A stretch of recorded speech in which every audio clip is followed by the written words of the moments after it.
It's the best kept secret in the universe. These energies are everywhere. We are all connected. We have far greater human potential than we've been told.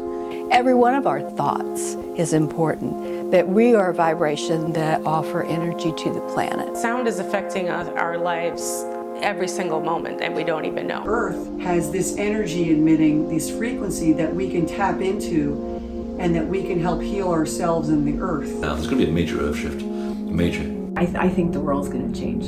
Well, it depends on where we go with our own consciousness. It's really down to us this time, which is what the big message is all about right now. It's going to be big, and it's going to be exciting, and it's going to be clear on this is what we want you to do now. This is your role now. We had a dream, a vision. Jill Jordan and I started a movement for peace, and we were gathering people all over the world for the Feast Day of Mary Magdalene and walking labyrinths together. We've connected with people in 14 countries, 60 locations, praying on the same day at the same time. And that's where it started. We believe that in doing that, we can raise the vibration of the planet and of humanity and bring out that love. So we're inviting people all over the planet to join us in prayer and meditation, to connect, to help heal the planet, to heal each other. And we do this every July. July 22nd is a really important day that we've been doing for 3 years now. And then this year we have July 28th, because that is the cosmic alignment where the planets are lining up over these sacred sites.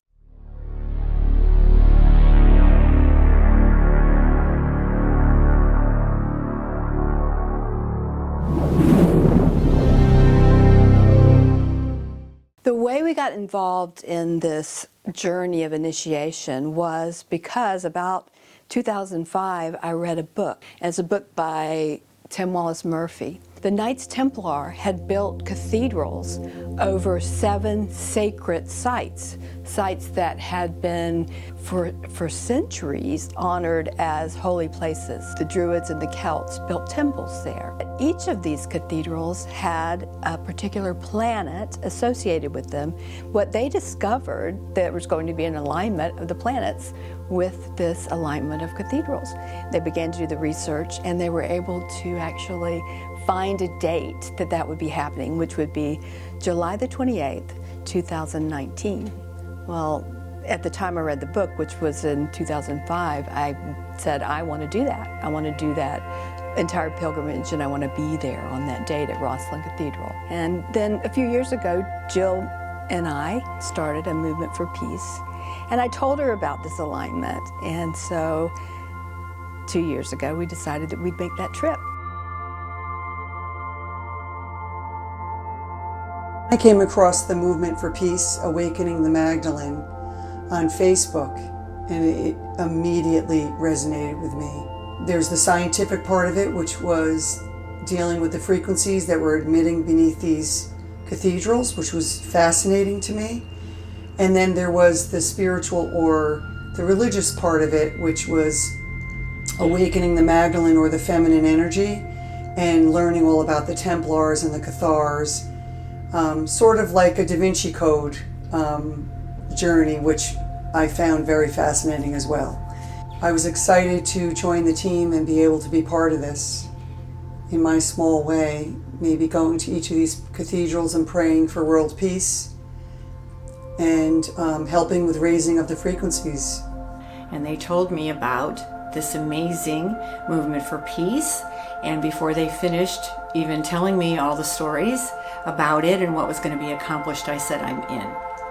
One of the intentions that I set and what I was excited to do is that we were going to visit 7 cathedrals that were on sites, very sacred sites that had been sacred sites for thousands and thousands of years. And I wanted to experience that. And I wanted to be part of something that was going to help change the hearts and the minds and the peace of the people that were going on the journey with us, and then for as many people as we could get in contact with this movement. The movement has grown. There are millions of people that are praying with us as we go through this journey. there's so many levels of opportunity for people to learn through this. One of the things is they can learn that you can take that dream, as we all have been taught through movies like The Secret and all the knowledge that we have about manifestation, that you could take the dream or the thought and you can create it. So we've been led by synchronicity. One of the things that happened was that we found Rory Duff because I had the TV on in the middle of the night and I woke up to this documentary called Grail Found and was mesmerized by it. And eventually tracked him down and got him on the phone. Geobiology is the study of how the Earth affects life and how life affects the Earth. And it's sending out waves of very low frequency sound and electromagnetic energy. But what was curious is where they crossed over seemed to be at ancient and modern places of prayer and meditation. So you would find them crossing over in a church, and then a few miles down the two lines you'd find them crossing over in an old stone circle. And this became a pattern. Something that was becoming very obvious to me after researching sacred sites is how they had a certain geodetic element about them. They were very carefully chosen. The oldest sites on Earth appear to be formed by a mathematical grid, which, going with the natural flow of ideas that the ancestors will always work with mathematics, because you can't go wrong with mathematics. Mathematics is an extrapolation of nature. Everywhere you go around the world, everybody has their own term for the earth energy. If you're a scientist, they call them telluric currents, because heaven forbid that science can come up with something you couldn't remember. And it turns out that every temple on the face of the earth, whether it's a mound, a standing stone, a pyramid, a Gothic cathedral, stands exactly at the crosshairs of where these energy lines meet. You can call them a portal, you can call them a node point, but the effect is the same. It's the fact that electricity and magnetism begins to revolve at these sites, and they do some very interesting things to the human body, and that's the whole point. And then I had a friend who knows Tim Wallace-Murphy, and I contacted her because I wanted to know if she wanted to participate in this. And she said, interesting you're going to be in Scotland. She said, because I was recently in Scotland. I was doing some channeling of Jacques de Molay, the last Grand Master of the Knights Templar. And he said that the Knights Templar are masters of the standing waves. She said, I don't know what standing waves are. And I said, I don't know what standing waves are either. So I hung up from talking to her. I texted the geobiologist, Rory Duff, and I said, does this sound right to you? I had a friend who just said the Knights Templar were masters of the standing wave. And he wrote back and said, that sounds spot on. Being a master of standing waves means that you can put yourself in that portal between you and God for creating in the world, as we've all been trying to learn to do. You know, we do create our lives with our thoughts first and then our action. The Knights Templar knew that. All the Templar churches are connected to energy lines, but not necessarily all the big ones. And that's what the Templars discovered well, they were looking for the big one. That's the whole point about what their search for the Holy Grail was, to find the big intersection. They were looking for the European one because they knew it existed. They'd been told from the old Bronze Age legends of what used to go on there.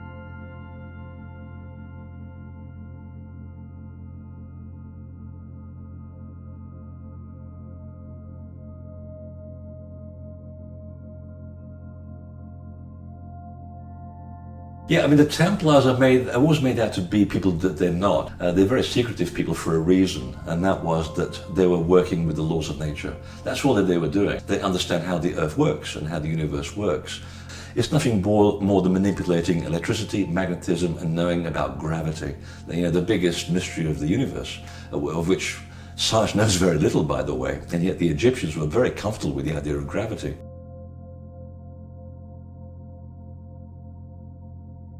And what the Templars had inherited from all the texts that they had found beneath Temple Mount, which is the reason why they went there looking for texts, they weren't looking for money. They were already quite rich. They didn't need more money. So the idea was to get the text that had the original understanding about the laws of nature, and that's what they were good at. And this in the wrong hands was very dangerous. That's why they had an inner brotherhood with the checks and balances to make sure that the right people were allowed into the inner teachings. Because once you understand how to manipulate energy or gravity, you can do some very idiotic things with it. So their idea was literally to understand the laws of nature, bend them in a certain way to your will, and then change consciousness of people around them. And that's why they were loved, because they were protected, because the Templars built hospitals, they had a pension system, they had an education system for poor families, and they basically acted like a hive, where you tithe part of your money into a central system, which when you create a collective of people that become self-sufficient within 2 years, their surplus goes to help other people in the village next door. And they were this beacon of light that appeared out of nowhere. And the only way that they could have done what they did was to come into the contact with information that had already been secreted away, that was formed by thousands of years of observation and practice. And that's what their texts are all about. Because when they discovered these laws of nature written on parchments under Temple Mount, they had to be taken to Belgium to a cryptographer to be decrypted so they could be understood. Now, only information that is that important, that is so vital to the understanding of the earth and to the betterment of civilization, will be encrypted, because it can't fall into the wrong hands. So that's what they were really good at. They were good about understanding how things work in the natural world. And I'm not surprised that they did go around doing things very quietly, because this was the politics of the era. The church was after them, Philip of France was after them, one for the money, the other one for the secret information that they were trying to hide, that the church did not want you to find out about. The two most important people in the Bible are the ones that basically have the shortest amount of space in the Bible. So Mary Magdalene, short space. John the Baptist, he's out of there. You take the story of John the Baptist as far as you can, and you find out he was part of an old messianic bloodline. He was the one that had the power in the bloodline tradition that goes back at least 11,000 years. But the person who kept the real power was the woman. She carried the seed of the divine bloodline, and of course that was Mary Magdalene.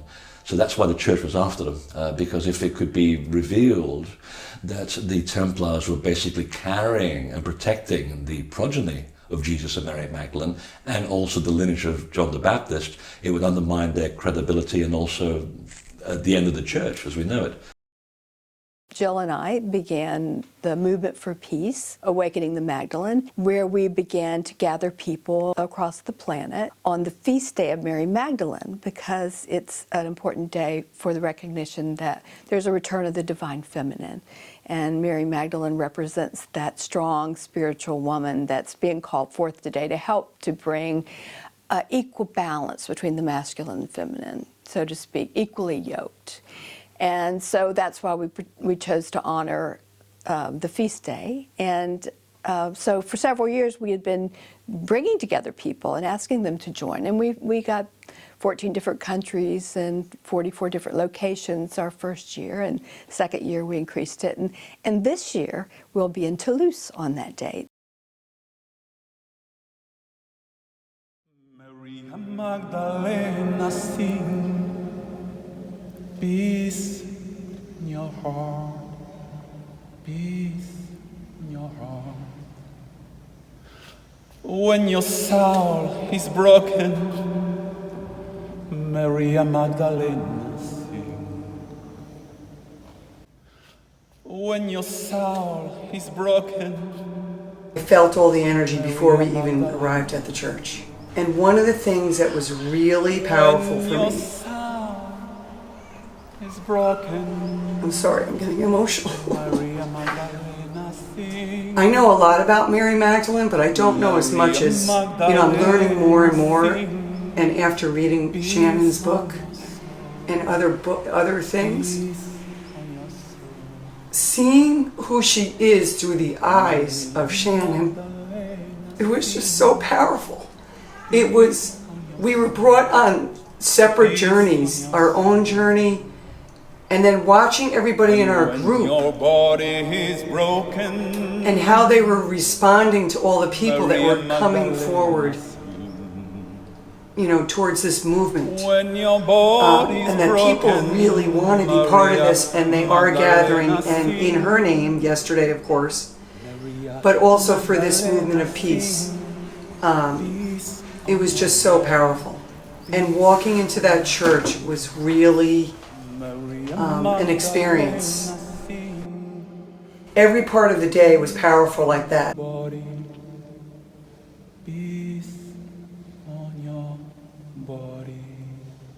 You know, so yesterday was probably the best day of my entire life because Mary Magdalene is the mission of my life and the message of the return of the divine feminine and the coming together of the head and heart. And I believe that's why we're all here, because we're all Magdalenes, and so that was what my experience was. Shiva, Shiva, Shiva, Shambho. Shiva, Shiva, Shiva, Shambho. Shiva, Shiva, Shiva, Shambho.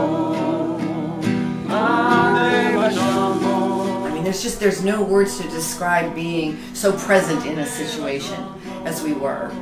Feeling as if we were. I felt like I had been there before, that we had been part of that. It was so comfortable. It was just so right. And it was beautiful. It just felt like people coming together. I felt like we really moved the needle yesterday as far as the movement. Because if we're talking about the power of 8, and we had in the church we had over 50 people. We had over 30 people yesterday in the canopy. You talk about how many 8s there are.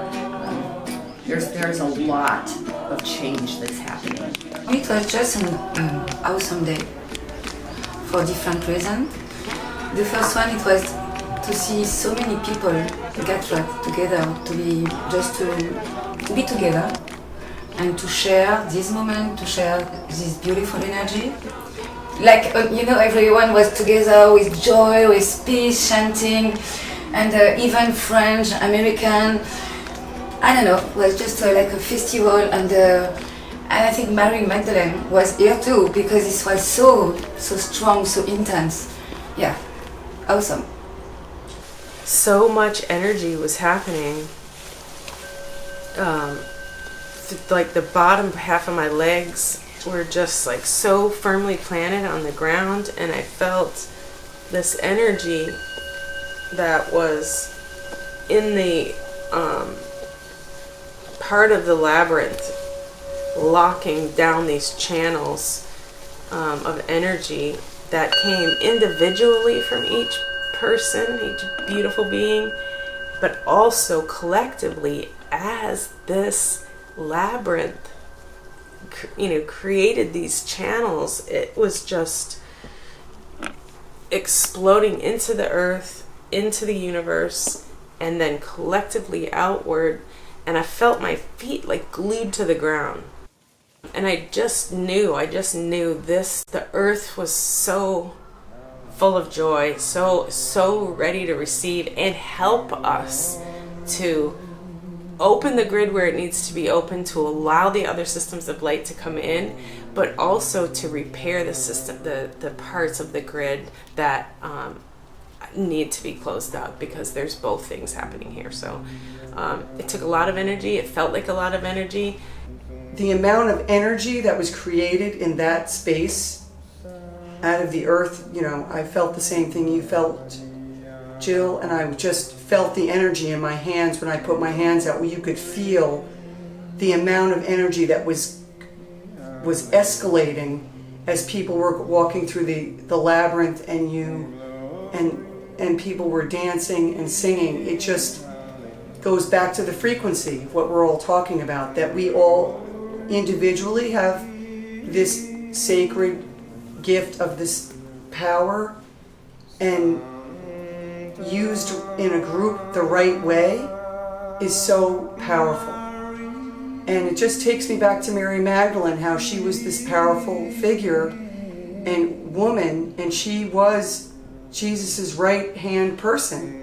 She was his partner, and she was given all of his teachings, and when he passed that on to her to be speaking about that and to be carrying that as an apostle. And everyone tried to silence her, but it didn't work, because the truth will always come out. And yesterday was an example that just this inside the Catholic Church that she is being honored and people are coming together, and it's right and necessary for, you know, that this feminine voice to be heard and for there to be a balancing of male and female again in the world, and not for the women to be silenced. So it was just, the whole thing was very powerful, and I'm grateful.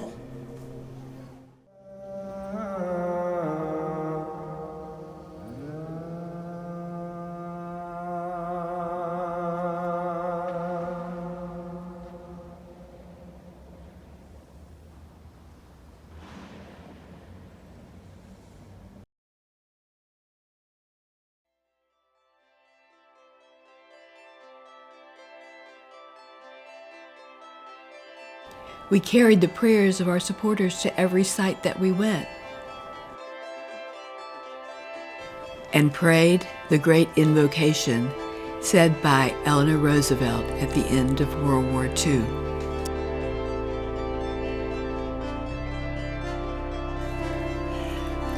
From the point of light within the mind of God,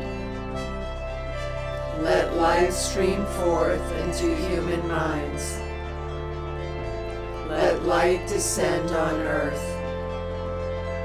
From the point of light within the heart of God, let light stream forth into human hearts. May the coming one return to earth from the center where the will of God is known. Let purpose guide all little human wills, the powerhouse which the masters know and serve. From the center which we call the human race, let the plan of love and light work out, and may it seal the door where evil dwells. Let light and love and power restore the plan on earth.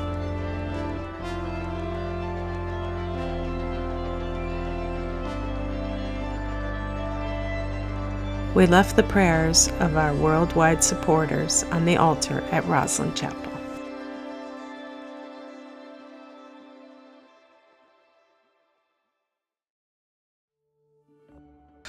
So basically what they were doing was recreating the old sacred sites, pyramids, by any other word. But they couldn't get away with that in Europe. They had to basically work within the Catholic system, which dominated everything. So how do you go about building a pyramid in Europe without making it look like a pyramid or an ancient temple, which of course was heretical? And a heretic, by the way, is someone in possession of the facts who is able to choose. That's what the word means. I'll let you figure that one out. Now, they figured out that you're going to take the concept of what a temple is all about. The temple is energy, it's electromagnetism, it's geometry, it's sacred measure, okay? And it's also orientation. When you strip the stones apart, that's what you're left with. You can reconstitute those elements back in any way, shape you want and recreate the temple in a completely different image, and that's how the Gothic cathedrals are built.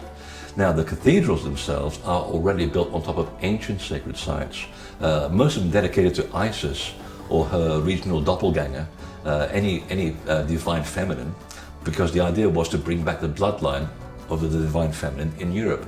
And that was their little secret nod to Mary Magdalene, but they didn't want to give that away. So they basically chose the correct site where there already was a temple dedicated to a divine goddess, and then they overlaid it with their own particular structure, built on the same elements as a pyramid or as a Stonehenge, but designed like a normal church. And 500-600 years later, after the event, something very dramatic happened. The Russians were very interested in this kind of technology. They wanted to find out why people were having extraordinary experiences in Gothic cathedrals and out-of-body experiences, and they figured it has something to do with something much more beyond religion and belief. There's something about the buildings themselves. So they began to hardwire electronic things inside the buildings. They had measuring devices. And they found out that when someone stands up in the middle of the nave in the Gothic cathedral and begins to tone in Gregorian chant, which is the kind of pop music of its day, your brain waves can be measured to go up 4,000% above waking state. You are very close to connecting with God. And that's the technology that the Templars were working with, which is what the Arabs were working with, which is what they borrowed from the Egyptians, and they borrowed it from people who basically survived a global flood 12,000 years ago. It's a very, very old technology. So that's why I'm saying the Templars really are the progeny of a very old group of people. They were working with the laws of nature. That's all that they were doing. It's not surprising to me that they would know that it's about frequency, because they know how they've used frequencies in other ways to create a change in matter. So they knew that when they connected to these frequencies, they connected to a frequency that affects matter. And they were trying to give us that message.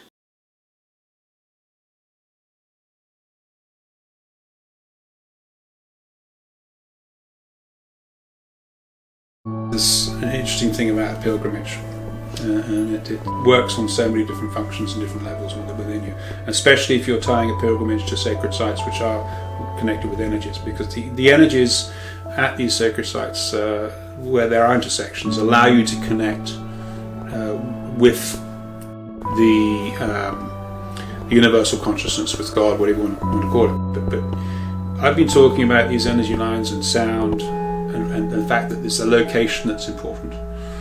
But that's only part of the story.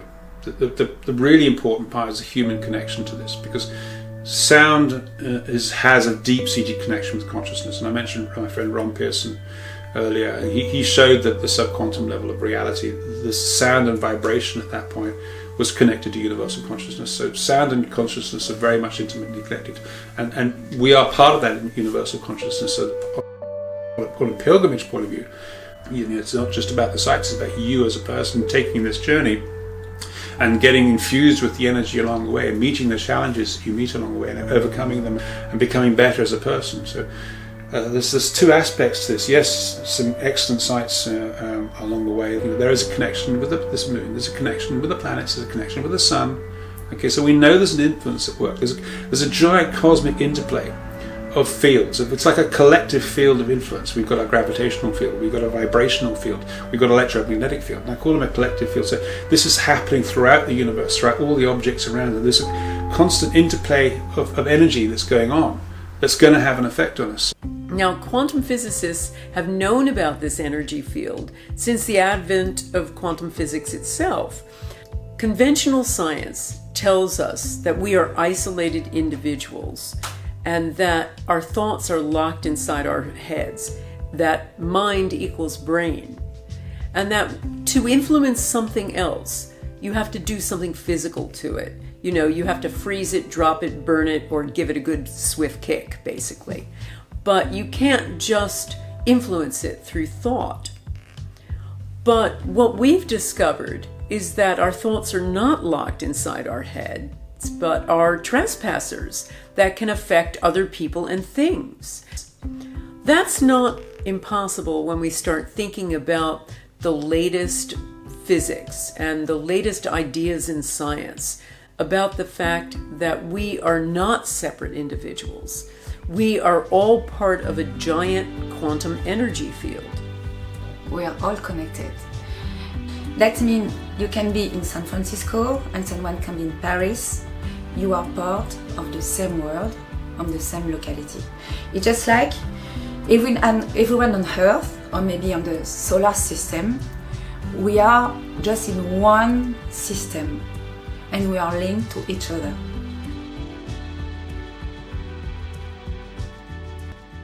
That doesn't take the square root of 1% of the population. It doesn't take hundreds of thousands of people. It's just a group. So that's what I've concluded is size doesn't matter. All you need is a group, any group.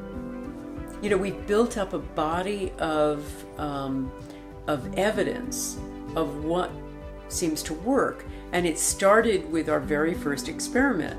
And Dr. Gary Schwartz and I were doing the first experiment together, we're sending intention to leaves with our audience.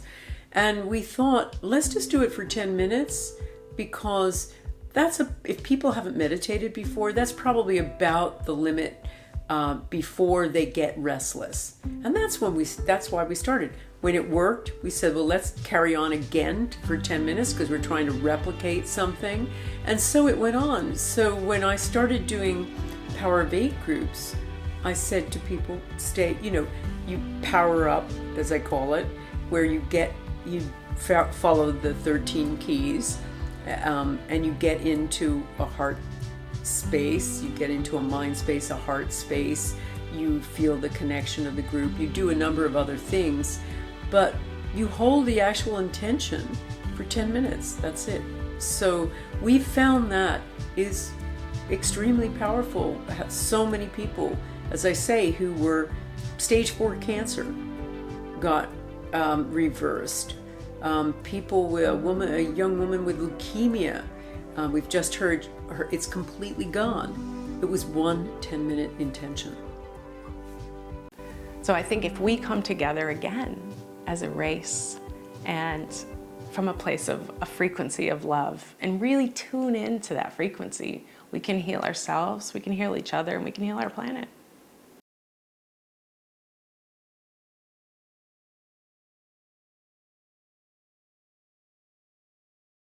It was a shock to all of us. They said they were going to call the police, and then the police showed up. And we felt like we were just kicked in the stomach because our own people were reacting that way when we were trying to do something good. The day when we are exhausted at the end of our days, we are pushed to the limit.